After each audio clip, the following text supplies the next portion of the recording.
My father showed me how to hurt a man one August night at the Torch Drive-In when I was 7 years old. It was the only thing he was ever any good at. This was years ago, back when the outdoor movie experience was still a big deal in southern Ohio. Godzilla was playing along with some sorry-ass flying saucer movie that showed how pie pans could take over the world. It was hotter than a fat lady's box that evening, and by the time the cartoon began playing on the big plywood screen, the old man was miserable. He kept bitching about the heat, sopping the sweat off his head with a brown paper bag. Ross County hadn't had any rain in 2 months. Every morning my mother turned the kitchen radio to KB 98 and listened to Miss Sally Flowers pray for a thunderstorm. Then she'd go outside and stare at the empty white sky that hung over the holler like a sheet. Sometimes I still think about her standing in that brittle brown grass, stretching her neck in hopes of seeing just one lousy dark cloud. "Hey, Vernon, watch this," she said that night. Ever since we'd parked, she'd been trying to show the old man that she could stick a hot dog down her throat without messing up her shiny lipstick. You've got to understand, my mother hadn't been out of Knockemstiff all summer. Just seeing a couple of red lights had made her all goosey. But every time she gagged on that wiener, the ropey muscles in the back of my old man's neck twisted a little tighter, made it seem as if his head was going to pop off any second. My older sister Jeanette had used her head and played sick all day, then talked them into letting her stay at a neighbor's house. So there I was, stuck in the back seat by myself, chewing the skin off my fingers and hoping Mom wouldn't piss him off too much before Godzilla stomped the guts out of Tokyo. But really, it was already too late.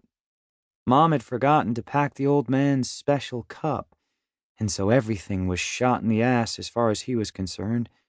He couldn't even muster a chuckle for Popeye, let alone get excited about his wife doing tricks with a wrinkled-up Oscar Mayer.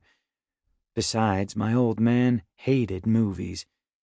"Screw a bunch of make-believe," he'd say, whenever someone mentioned seeing the latest John Wayne or Robert Mitchum. "What the hell's wrong with real life?" He'd only agreed to the drive-in the first place because of all the hell Mom had raised about his new car, a 1965 Impala he'd brought home the night before. It was the third set of wheels in a year.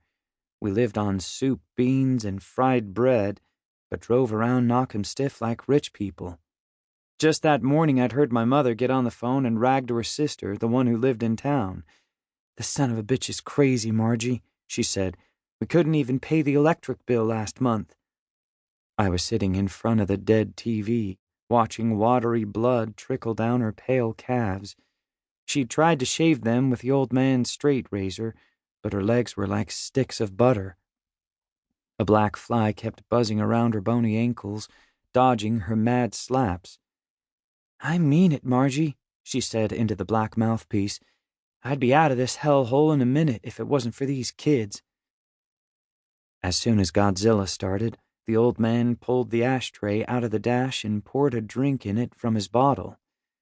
"Good Lord, Vernon," my mom said. She was holding the hot dog in midair, getting ready to have another go at it. "Hey, I told you, I ain't drinking from no bottle. You start that shit, you end up a goddamn wino." He took a slug from the ashtray, then gagged and spit a soggy cigarette butt out the window. He'd been at it since noon, showing off the new ride to his good-time buddies. There was already a dent in one of the side panels. After a couple more sips from the ashtray, the old man jerked the door open and swung his skinny legs out. Puke sprayed from his mouth, soaking the cuffs of his blue work pants with old Granddad. The station wagon next to us started up and moved to another spot down the row. He hung his head between his legs for a minute or two, then rose up and wiped his chin with the back of his hand. "Bobby," he said to me, "one more of your mama's greasy taters and they'll be planting your old daddy." My old man didn't eat enough to keep a rat alive, but any time he threw up his whiskey, he blamed it on Mom's cooking.